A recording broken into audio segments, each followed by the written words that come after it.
Hi there, I'm the Myth Keeper. Welcome back to my channel, the best place on the internet for Pathfinder lore and history. If you like this kind of content, be sure to like and subscribe, and if there's anything you'd like to know about in particular, let me know in the comments below, as I do read all the comments.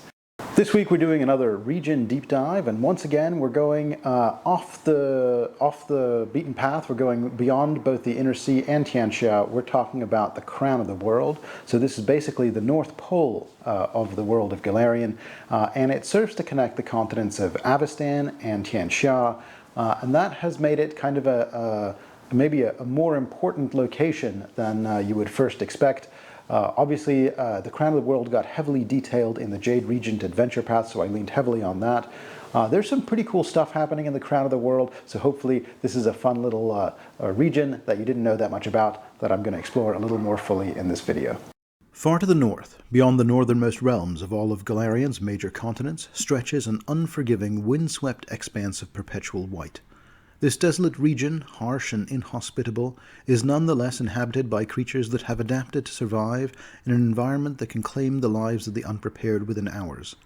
Known as the Crown of the World, this icy domain is a land of constant winter, extending from the glacier-capped peaks and rugged landscapes of the lands of the Linorm Kings, Irison, and the realm of the Mammoth Lords, to the boundless tundra reaching the distant Worldwound and the outer limits of Mendev. The frozen expanse continues northward to the pole and beyond, forming a vast ice-bound land bridge that stretches nearly 4,000 miles before it transitions back to the fertile territories of Tianxia. From windswept snowfields to immense ice sheets towering up to 2 miles thick and enveloping entire mountain ranges, the Crown of the World is both breathtaking and perilous. Its stark emptiness masks a surprisingly intricate ecosystem, revealing beauty and danger in equal measure. I'm going to start my examination in this unique region deep dive by taking a look at the harsh climate of the Crown of the World. The Crown of the World is an unforgiving frozen expanse where temperature rarely rises above frigid levels, even along its coastal fringes. In a land like this, survival demands more than mere resilience. It requires careful preparation and protection against the relentless cold.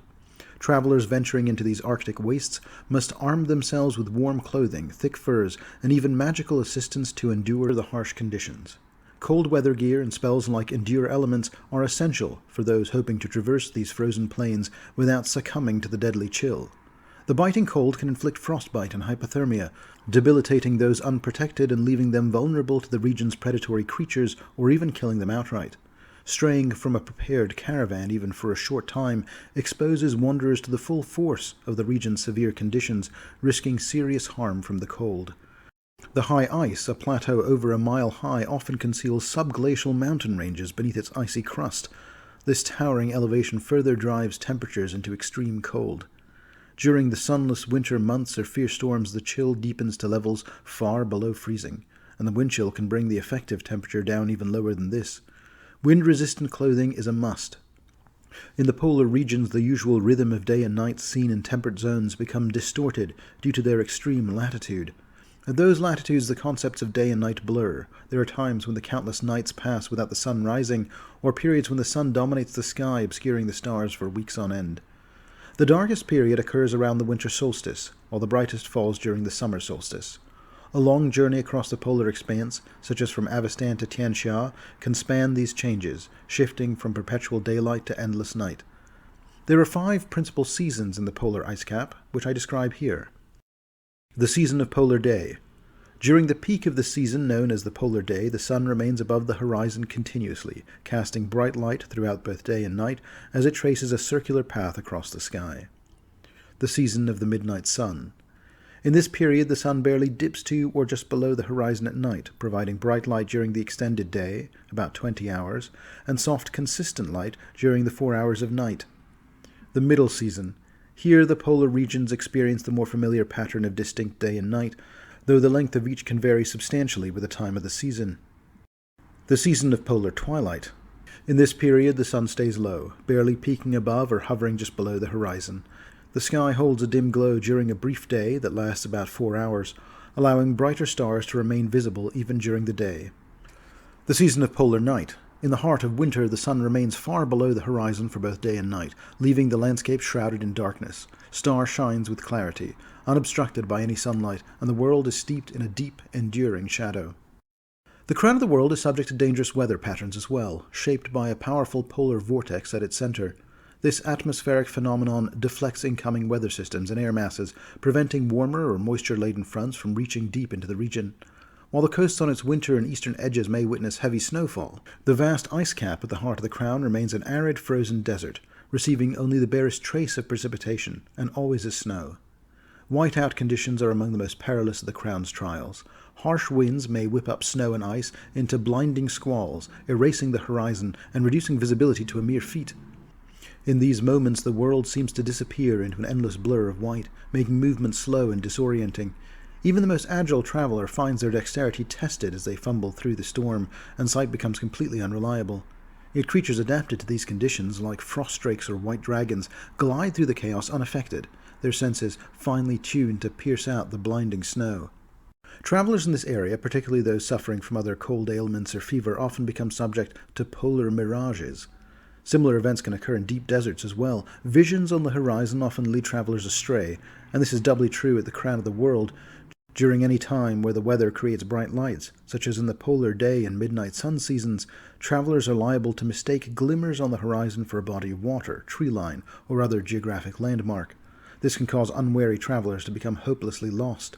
It is always better to rely on the precise calculations of an astrolabe when traveling north, even for an expert field guide, than to trust one's own senses here. The ecology of the crown. The crown of the world is a challenging environment, yet even here we can find human and non-human habitation alike. Its human population is primarily comprised of the Eritaki people, an umbrella term for numerous local tribes with distinct dialects and customs who inhabit the taiga, tundra, and coastal regions.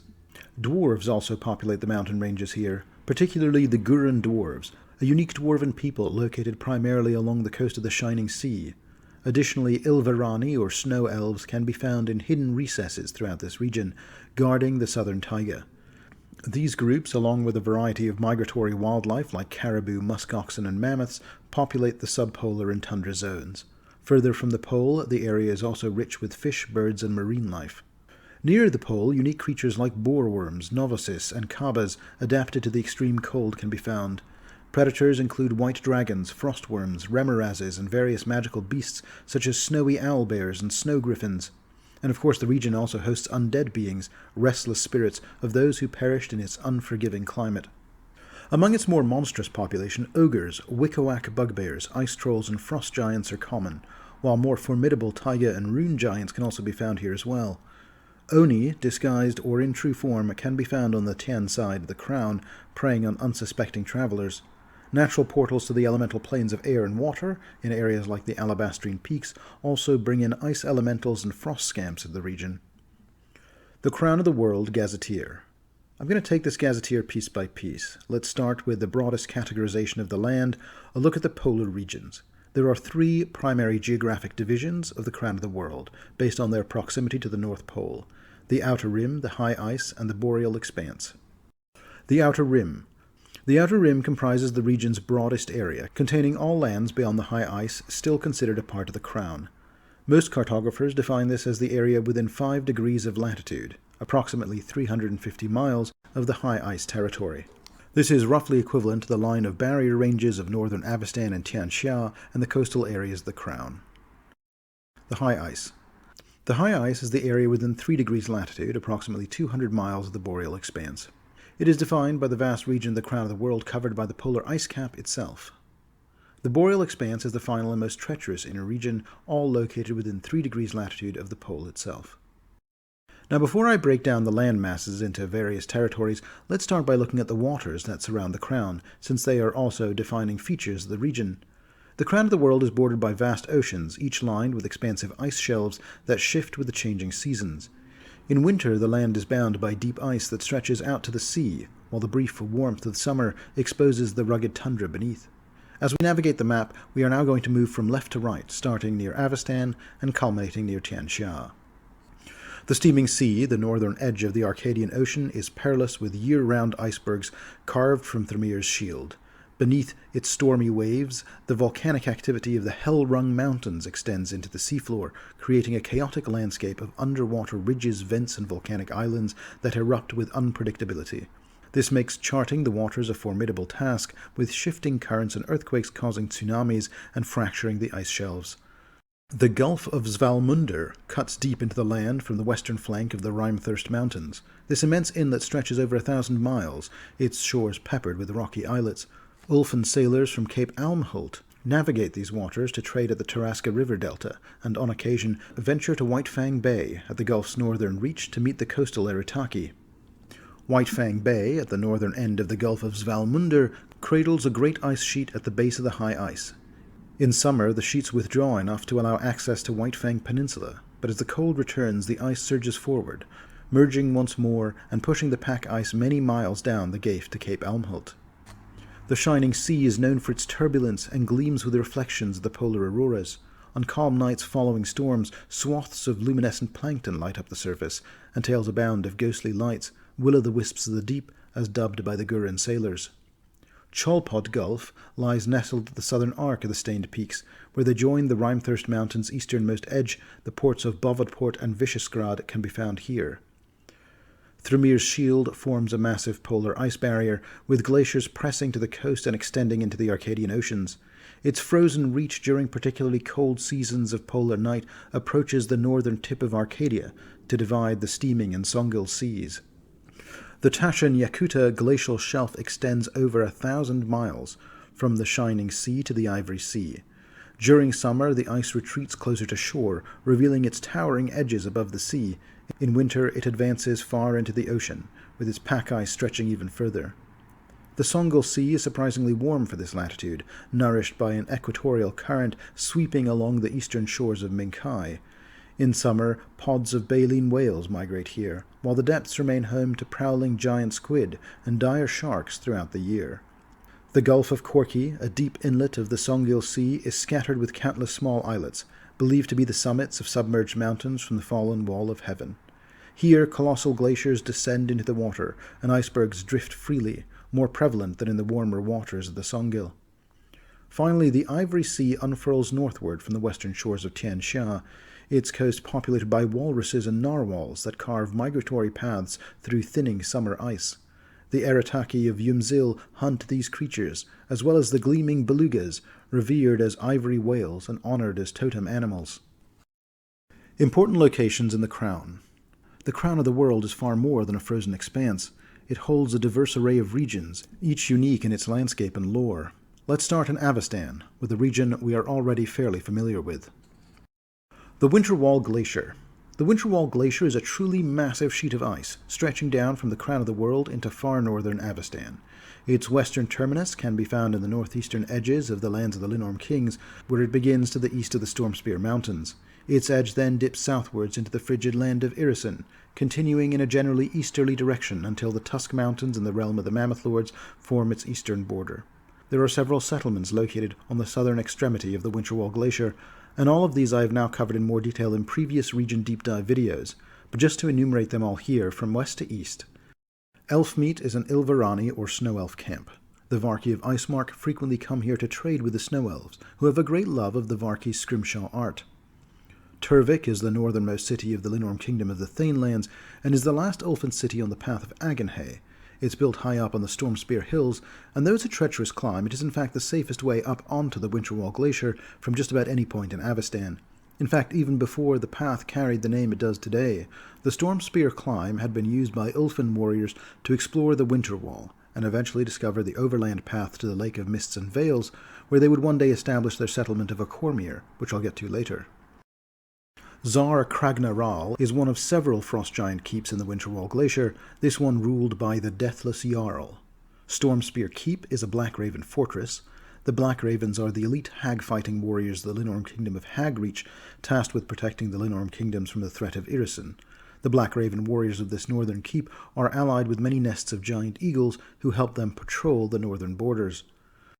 Holvir Gang is another noteworthy frost giant keep controlled by Jarl Grunginir. So is Heyringar's keep, located further east along the Iriseni border, ruled over by Heyringar the Everlasting. The palace of the Brummel Lords has been magically sealed by one of the past queens of Irisen to lock in 3 powerful Winter Fey Lords who challenged the power of the Winter Queens at one time. Icestair, in the realm of the Mammoth Lords, marks the end of the Icestair Road, which was established by the Empire of Lungwa to compete with Minkai's Path of Agenhay. Unfortunately, since the collapse of Lungwa following the Death of Prophecy, this road has not been maintained. Though it is probably still navigable, it's even more treacherous than the Path of Agenhay. Also, remarkably, unlike the natural rise used by the Path of Agenhay by way of the Stormspear Hills near the Ulfin city of Turvik, the climb up to the Winterwall Glacier here is man-made. Ice Stair, in fact, takes its name from this main feature, a vast set of human-sized stairs cut into the ice and topped with carved slabs of volcanic rock, rivaling even the Storval Steps of Varissia as the most impressive staircase in the world. Further east still, Bos Far Groom is another frost giant castle perched high in the peaks of the Tusk Mountains. It is the castle of Jarl Nargarak, the self-proclaimed king of the Tusk Mountain frost giants. All the way east towards Mendev is the impressive Crusader keep of Ice Rift Castle. Ice Rift was actually lost by the Crusaders during a particularly powerful blizzard. It has since been occupied by Wickawax, a race of Arctic bugbears which are led by their shaman Ugmitok. On the other side of the Lake of Mists and Veils is the realm of Ayubaria. Here a few more settlements abut with the Winterwall Glacier. The first of these is the Ulfin settlement of Akormir. Akormir is like Turvik in the Linorm kingdoms. North of the Ardshad River, a natural incline allows passage between Ayubaria and the Winterwall Glacier. This is what allowed Ulfin explorers to enter this realm in the 700s. Following the first fragmenting of the kingdom of Ayubaria, Akormir came to be largely abandoned, although it would later be reclaimed and come to be controlled by a faction of druids ruled over by Druid King Algin. The Ulfin have not maintained the Winterwall Pass that once connected Akormir and Turvik. There are no other passes directly from the Ayubarian landmass that rise up onto the Winterwall Glacier, although the ruined city of Vorsuli has gates carved directly into the glacier, and this might suggest that there is a passage that rises within up onto the glacier surface. Similarly, few have charted the depths of Sjovornor, the caverns of the great Ayubarian white dragon Zjovor, which is equally carved into the frozen shelf. East of Sjovornor, as we can see from this zoomed-out map, there are no more connections between Casmarin and the Crown of the World. The vast shining sea actually separates Casmarin from the Crown completely, and the only way for northern Casman nations to reach the Crown, apart from trekking through Ayubaria, is by ship. Similarly, if we take a look in the far west, off the coast of Avestan, we see that Arcadia is also disconnected from the Crown of the World. The Rime-Thirst Mountains. You'd think scaling up the heights of the Winterwall Glacier would be sufficient to range into the Crown of the World from Avestan, but you'd be wrong. North of the vast glacier is a range of mountains that rise up even higher than the impressive glacial shelf. It is in fact this range that technically marks the division between the Crown of the World and Avestan's northern extremity. They are treacherous and difficult to cross, with the Path of Agenhay as its best-known crossing point. Beyond the Agenhay crossing and the long-abandoned Ice Stair crossing, the Rime-Thirst Mountains comprise a few additional points of interest. Urjuk. The blistering, wind-carved badlands and folded hills of Urjuk were once home to a collection of frost giant realms, before their inhabitants relocated into the mountain peaks to establish grander lodges, or migrated further south into warmer lands. While some giants still wander the tundra or the high ice further north, the giant downs themselves now lie mostly desolate, and occupied by few humanoid inhabitants. Still, Urjuk is remembered as an ancient homeland, and many giants go there to die or be buried in the lands of their ancestors. The Path of Agenhay actually passes through Urjuk. By ancient treaty, the giants grant passage along this single road and still honor that compact, though any who trespass into the giant lands beyond the road do so at their own peril. Mantarin. Before Ice Rift Castle fell to the bugbears, the Mendevian Crusaders had used that keep to range for possible advantageous sites north of the Winter Wall. After discovering a highly valuable salt flat close to the Rime-Thirst Mountains, the ranging Mendevian Crusaders established a fort here. Salt was valuable as both a food commodity for preserving foods and also in various ritual protection circles valuable to the Crusaders. Collecting the salt here was difficult given the remote nature of the fortress, and eventually Mantarin became a penal colony. After the fall of Dresden, however, Mantarin was cut off. After fending off a first demonic attack, the commanders realized staying at Mantarin was suicidal, and offered their prisoners a chance at freedom and survival if they would swear the Crusader oaths and attempt a joint breakout back to the Crusader lines. Sadly, after surviving 2 harrowing nights, the Crusader formation was overwhelmed. Now Mantarin is held by demonic forces from the Worldwound, too remote a location for any Mendevians to consider liberating. Cape Almhult. Situated at the southern tip of the mountainous subcontinent, separated from the Crown by the Gulf of Svalmundur, Cape Almhult is home to various Ulfin communities. Although technically outside the lands of the Linorm kings, these settlements engage in trade with their southern counterparts.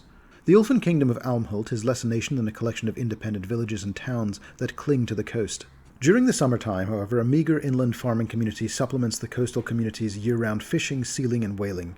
The largest settlement is Helsingbien, at the tip of the cape with a population of about 5,000 people. The second largest settlement is Nemavik, at about half this size, and it lies farthest north, at the head of the wide bay of the Gulf of Svalmundur, and serves as a base for prospectors, mad or desperate enough to brave the rugged Helrung Mountains in search for gold.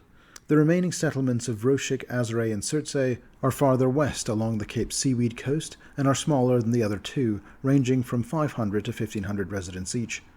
The Ulfin of Almhult are kin to those in the lands of the Linorm kings, but do consider themselves a separate people. The Helrung Mountains, a serrated range of granite and basalt peaks, sprawls across the southern arm of the crown, enveloping the Gulf of Svalmundur. Named for their jagged outlines and the maze-like canyons and badlands between them, these mountains are subject to frequent earthquakes, especially along the coast, where geological activity is highest. Some valleys are barren due to ancient lava flows, while others support lush forests, nourished by rain and ashfall. Few dare to venture here, as the region's wealth comes with perilous risks. Hassanaliat. The Eritaki people are predominantly semi-nomadic, or live in small villages, with populations of fewer than 100. However, along the path of Agenhe, which runs northwest from Urjuk, lies a region of forested valleys that is more densely populated by the Eritaki. The villages in this area are typically small and made up of extended family groups. Some are located close to the path, while others are hidden within the hills, but most are near plentiful lakes and streams. Hassanaliat lacks a central governing body. Instead, chiefs and shamans from nearby tribes often gather to resolve conflicts and coordinate activities, such as hunts, potlatches, and seasonal ceremonies aimed at appeasing the local spirits. The largest settlement is Aminuit, with a population of 3,500 Eritaki. This unique stilt city spans dozens of islets in the Taraska River Delta and extends into the Hazelin Marshes. Aminuit is home to many different tribes, each typically occupying its own islet, although smaller tribes may join forces to share space. While the population varies seasonally, a significant number of inhabitants stay year-round, along with a community of Ulfin traders from Cape Almhult. The Hazelin Marshes are the name given to the expansive boglands surrounding the lower Taraska River and its delta, stretching along the eastern shore of the Gulf of Svalmundur. While most of the marshes are freshwater, some are brackish or salty, particularly when tidal surges from earthquakes in the Helrung Mountains reach deep into the region. The marshes are abundant with fish, birds, and various wildlife, especially during warmer months, and hot springs keep many pools and channels from freezing. The marsh's most notable product is ice pepper, a rare and spicy fruit that turns white and gains heat when pickled, which can fetch high prices in southern markets. The Garjuk Hills. East of Hassanaliat are the Garjuk Hills. While not especially high, the rugged Garjuk Hills are laced with whitewater streams and waterfalls that carve through valleys, leading to Hassanaliat's lake country. Rich in silver, copper, and precious stones, these hills are best known for the golden pebbles found in their stream beds. Prospectors flock here during warmer months, giving rise to temporary shanty towns that vanish when winter's grip returns. Though a direct path through the Garjuk Hills would shorten the path of Agenhe by hundreds of miles, travelers prefer the more navigable lowland route over the treacherous terrain of the hills. The region is bounded on the north by the Taraska River, a long winding river whose headwaters originate east of the Kumse Gap. This river travels over 1,000 miles across the tundra, fed by tributaries from Hassanaliat's lake country and the Bear Leg Lakes, before reaching a vast delta and emptying into the Gulf of Svalmundur. The Taraska is wide and slow-moving, bordered by expansive marshes in the summer. It flows year-round due to its size, although severe winters have caused parts of it to freeze on occasion. The Hills of Mournful Calling. These low, sparsely wooded hills lie between the Horwell March and the mountains of Zavatengura. Characterized by rugged clefts and sculpted stone shaped by natural forces, these hills are named for the perpetual wind whistling through them. Some attribute the mournful sound to the wails of dispossessed giants, trolls, and bugbears forced from their mountain homes and now fighting to survive. The dwarves believe it to be the lament of their ancestors, whose barrows were destroyed by invaders. Either way, the hills are treacherous, filled with haunts, harsh weather, and dangerous outcasts. Zavatengura and the Stained Peaks. The most populated area in the Crown of the World is located in the Stained Peaks north of Avestan, down to its coast on Cholpod Gulf. Zavatengura is a dwarven kingdom that has heavily mined their mountain home for its rich metal deposits. Known for its cast iron citadels, Zavaten Gura is the only true nation at these latitudes. However, centuries of mining have resulted in large quantities of toxic runoff, making an already harsh terrain and climate even more difficult to endure. The Gurans maintain extensive trade with the eastern Eritaki, particularly those living along the Espinar River, exchanging metals for food to supplement their fisheries and fungus farms. The dwarven government here consists of a council of leaders from the 5 largest towns, chaired by the hereditary Utograph, or High Eminence, and supported by town leaders known as Lyregraphs, or Resolute Lords, each holding significant autonomy. The Utograph of Zavaten Gura's full title is His Steadfast Eminence Voislav the Tenacious, Utograph of the Resolute, and Dragon of the Peaks. He rules the realm from its capital of Vishexrad, a sizable citadel housing about 15,000 dwarves. Unlike many other dwarven communities, the dwarves of Zavaten Gura avoid underground dwellings due to the accumulation of toxins in the deep earth. Those miners that do venture underground, seeking the mountain's rich ore veins of silver, lead, black nickel, arsenic, and nearly pure iron, must wear rebreathers, goggles, and other thick protective gear. Thus the Gurans can be considered an Ergaxan or surface dwarf culture, not a Holtaxan or mountain dwarf culture, though this kingdom is so far removed from other major dwarf power centers that such strict definitions of their kindred tend to break down anyway. Human enclaves also exist across this land, mining and trading for imported food and warm cloth in exchange for the products of the metal-rich peaks. These humans adopt the dwarven tongue and share a similar stoic bearded appearance. Wickawak clans also live in the Stained Peaks, known for their stealth and treachery. They avoid direct conflict with the dwarves, preferring to ambush travelers in small settlements.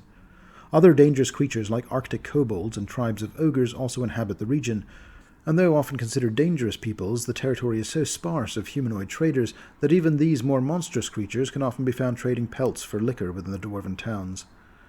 Vishexrad, the capital city, is also known locally as the City of Flame, for it is perpetually shrouded in coal smoke. Once known for their golden iron towers, they have long since darkened to black by soot. The palace of Utograph Voislav has always been a center of intrigue in the north, with many factions plotting for power when Voislav's reign finally ends. Bovodport is a bustling harbor where dwarves hawk their metal goods and haggle with foreign merchants over imported supplies. Although Iobaria is separated from the Shining Sea by the Winterwall Glacier, other parts of Kazmern are not, and the Shining Sea has allowed traders from as far as distant Goka to reach the dwarven port. The harbor requires constant dredging to keep it navigable, and ships can only enter at high tide. The city is ruled by the dissolute Lyregraph Tvormir, with his loyal nephew, Harbour Master Ossini, doing the difficult work of keeping the docks safe. The mining towns of Ugostad, Zopotishto, and Slavstad can also be found in the Stained Peaks. They are filled with laboring miners driven by their leaders to work in harsh conditions. These towns are notorious for taking advantage of miners through exploitative contracts. In addition to the major Guran dwarf settlements, 2 other notable points of interest include Lorngrim Hall. The Faded Hall, an old dwarven ruin, was built to overlook a necropolis of barrows, tombs, and mausoleums for the ruling Lyregraph's kith and kin. Today the mighty hall is home to the strongest giants remaining in the Hills of the Mournful Calling. The necropolis below has been desecrated but not destroyed, instead being cleared and repurposed as sturdy dwellings for their new giant inhabitants and their slaves. Zunderwall Hold. Controlled by the Wickawak, the vicious Arctic bugbears congregate here in yet another ancient dwarven ruin at the foot of the Stained Peaks. Many bugbears have claimed the title of Huntmaster of the Hold, but few have held it for long before being laid low by the bold challenge or sinister treachery of a rival. Horwell March and Alisek Ridge. The Horwell March is a wide swath of flat tundra, flanked by the Tarasca River and the Alisek Ridge. Because it is relatively easy to navigate north of the river, the path of Agenhay cuts right through this territory. The Alisek Ridge separates the Horwell March from the high ice. It stretches hundreds of miles from the glaciers of Whitefang Bay in the west to the Kumsa Gap in the east. This imposing formation rises nearly 1,000 feet for much of its length, creating an unyielding division between the tundra and the high ice. Clefts and rifts occasionally punctuate the ridge, providing potential shelter in colder seasons and transforming into breathtaking waterfalls during warmer months when the ice melts. The Kumsa Gap provides the most accessible path from the lowland tundra to the Horwell March's high plains, where the mile-high ice pack begins. The trading town of Unaimo is located at its base. Unaimo, an Eritaki settlement of about 1,000 people, can be found here, a mound city dug into the bluffs along Lake Yamanuk's shore. Unaimo is a trading town along the path of Agenhay. Situated in the eastern Horwell March, Unaimo lies near the nigh impassable Alisek Ridge that extends hundreds of miles to the west, allowing easier ascent to the ice pack of the high ice through the Kumsa Gap. Ikaliat. The smaller Arataki village of Ikaliat, with only about 200 settlers, is built into the overhanging cliffs of Alisek Ridge, at the southern edge of the polar plateau known as the high ice. During the summer melt, waterfalls by the hundreds pour down the icy cliff face for hundreds of miles to either side, but Ikaliat draws water year-round through a subterranean stream that runs through the cracks of the cliff. Ikaliat is governed by Chief Nalvanak and Hearthmistress Sonavut. In the events of the Jade Regent adventure path, Ikaliat's shaman Tunuak betrayed the village in service to the Sylph-Cambian Nephilim Katiana by provoking the white dragon Vegsunvag. All three of these were presumably killed by the heroes of that adventure path. The Lustral Spires. These spires, along with the constant columns of steam from the steaming pits of Geit, mark the first major landmark along the path of Agenhay as it crosses into the high ice territory. The steaming pits are a network of natural springs protected from the relentless polar winds by the impressive Lustral Spires. This area is filled with a stunning collection of geysers, fumaroles, and bubbling mud pools, interwoven with streams, rivers, and waterfalls that remain unfrozen despite the high elevation and frigid latitude. Countless streams traverse the valley, cascading over obsidian cliffs and meandering through vibrant canyons. This marshland is punctuated by slow-moving channels and expansive wetlands, eventually giving way to Lake Espinar. On rare, calm days, the lake mirrors the snow-capped Lustral Spires to the north with perfect clarity. The Espinar River flows from the lake, descending through a series of partially frozen waterfalls down Paradise Ridge, continuing into the southern polar foothills and across the tundra to reach the shining sea at Bannock Bay, which generally marks the southern extent of the Tashan Yakuta over Avestan. Trelheim. Vast colonies of ice trolls and scrags carve out dens atop Thremir's shield here, and under the ice as well, centered around a place called Trelheim Point, as well as in the frozen bays nearby. The high ice and the Alabastrine Peaks. Spanning nearly 2,000 miles, the high ice dominates the crown of the world with its mile-thick ice pack. Winds polish the plateau smooth in places, but elsewhere glacial movements create jagged landscapes riddled with deep crevasses. Subglacial mountain ranges sometimes pierce the ice, while the plateau's high altitude exacerbates the polar cold for travelers. The most striking break in the windswept skyline here are the majestic Alabastrine Peaks, rising over 3 miles high, marking the midpoint of the Path of Agenhay and standing guard at its closest point of the pole's icy center. With their ice-encrusted peaks reaching towards the polar auroras, the Alabastrine Peaks are said to hide ancient rock-carved tombs belonging to forgotten civilizations. These mountains are also home to flocks of white-feathered snow griffins, and are rumored to contain hidden gateways to the elemental plains. The Nameless Spires. At the very heart of the North Pole, far beyond any human settlement, lie the remnants of an ancient city shrouded in mystery and myth. Some legends claim the city was constructed by a race whose degenerate descendants became frost trolls, or something even more monstrous. Others suggest its builders were visitors from another world or plane, and some believe it may even have been a rogue faction of Zeomorns, the same creatures who carved out the vaults of Orv deep beneath the Darklands. What survives of this enigmatic city are the weathered ruins of buildings made from dark stone and metal, arranged in star-like formations and connected by stone roadways and bridges. 6 colossal spires stand evenly spaced along the perimeter of the lost city. Though some of these spires have been fractured over millennia, the tallest still reaches over 2,000 feet into the frigid polar sky. Beneath the city, icy and rock foundations have been weakened by pools of murky black sludge, believed by some to be the toxic remnants of arcane machinery. Others speculated to be related to the black blood found in the depths of the Darklands. This corrupted substance sometimes erupts from underground reservoirs far from the city, and a strange blue fog that becomes visible only in darkness hovers over the ruins. Arataki pilgrims occasionally make their way to the spires as part of a spiritual quest, yet they rarely venture into the city itself, which is regarded as the realm of the spirits. Of the few expeditions that have dared to explore its shadowed streets, most have not returned. The handful who survived spoke of deserted avenues and vast stone and metal structures possessing an eerie, flawless beauty. Myths also tell of strange plants that bloom despite the cold of the crown, and beings of metal and ice, or perhaps crystal, that dwell within. The true nature of the Nameless Spire remains a mystery, as no one has dared to revisit and uncover its secrets. Dead Man's Dome.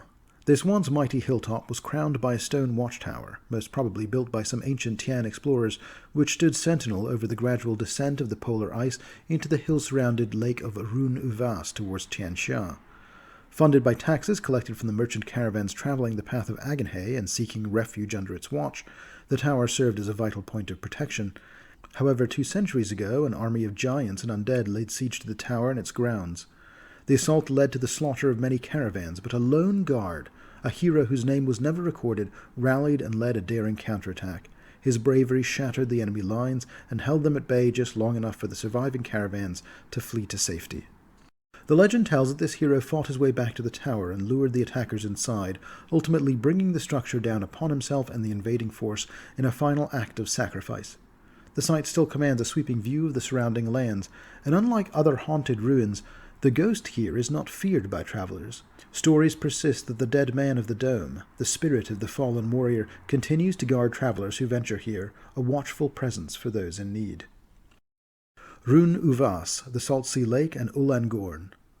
This vast shallow lake in the midst of a great basin plateau is the last remnant of an ancient inland sea. Its waters are salty, and its lack of an outlet has created a high concentration of minerals. The lake is nearly 60 miles across, but for most of its extent it is barely 20 feet deep. A number of small fishing and herding villages have grown up around its fringes.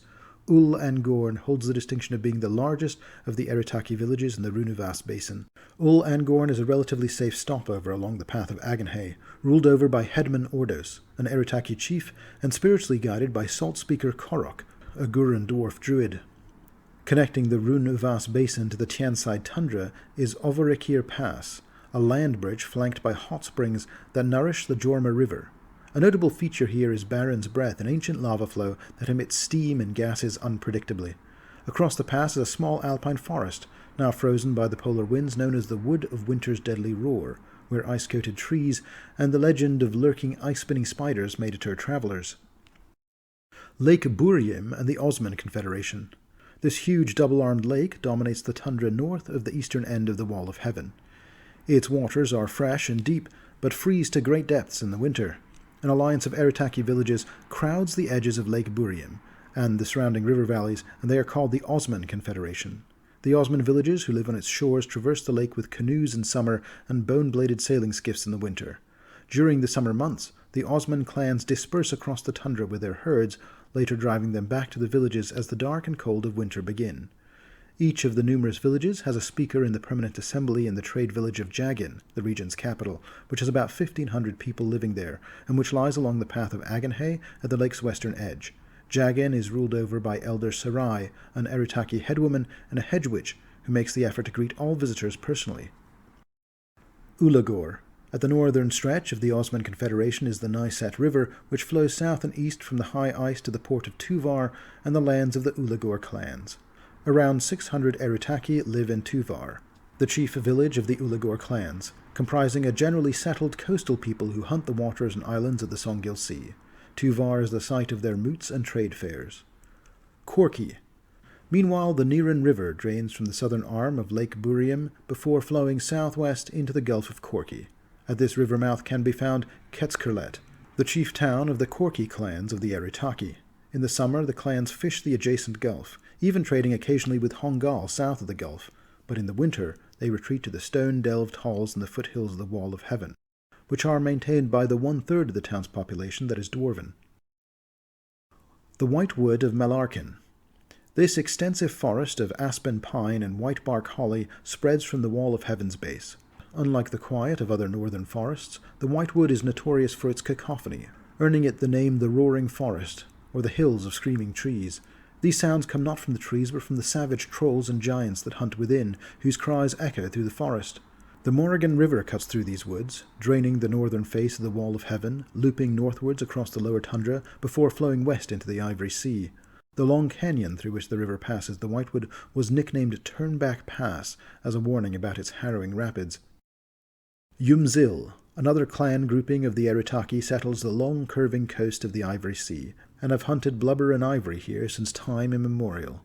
The Yumzil clans have settlements that stretch from the feet of the Wall of Heaven to the glacial margins of the Tashan Yakuta, typically arrayed along the mouth of the seasonal rivers. The village of Kizuv, at about 700 residents, is located at the mouth of the Morrigan River, and is the usual site for the annual gathering of the clans that multiplies the town's population fivefold when it's in session. It is not the largest Yumzil settlement, however. That honor goes to the more southern settlement of Darincourt, among the forested foothills that line the sea's shore, where the largest seagoing canoes are built and blessed at traditional spirit lodges. Almost 1,300 Arataki live in Darincourt, and it once saw a fair amount of trade with Lunghwa as it sat on the now-defunct Istair Road. The Wall of Heaven, a formidable range that separates the Crown from Tianxia's northern territories, including Honggal and Mingcai.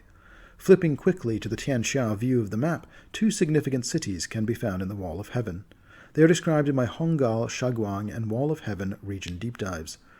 Zhuchou was a Tianshu city, established by Lunghwa to mark the beginning of the Istair Road.